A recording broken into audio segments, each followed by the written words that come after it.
ভিক্ষা করে এত টাকা ইনকাম? আব্বা, এটা আপনি কোনো কথা বললেন? আপনি তো দেখি কোনো খবরই রাখেন না। ভিক্ষার উপর এখন বর্তমানে কোনো ব্যবসা আছে? এটা তো ইনভেস্ট ছাড়া ব্যবসা। এই যে একটা নতুন সেন্ডু গেঞ্জি কিনা বালুর ভিতর দুইটা ঘষা দিছি, একটু ছিঁড়া লইছি, আর 120 টাকা দিয়ে একটা বাড়ি কিনছি, বইলেই ব্যবসা। বর্তমানে ব্যবসা করতে গেলে 20 লাখ টাকার নিচে কোনো ব্যবসা করা যায়? তার উপর আছে 1000 রকমের রিস্ক। আর আমার এই ব্যবসায় তো কোনো লস নাই, বইলেই লাভ। বর্তমানের ব্যবসায় 20 লাখ টাকা চালান তো লাগবে, এর উপরে আবার ব্যাংকের লোন নাও, আর বড় ঝামেলা তো বাকি। ব্যবসায় বাকি দিতে দিতে সবার জীবন শেষ। আর আমার এখানে আছে না কোনো বাকি, না আছে কোনো মাল নষ্ট হওয়ার চিন্তা, খালি বইলে ব্যবসা।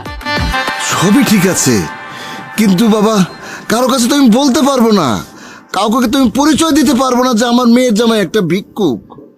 আব্বা, আমি কি সবসময় এই অবস্থায় থাকি? এটা তো আমার কাজ, এই জন্য এই অবস্থায় থাকি। আমি তো ব্র্যান্ড ছাড়া নর্মাল সময় কোনো কাপড়ই পরি না।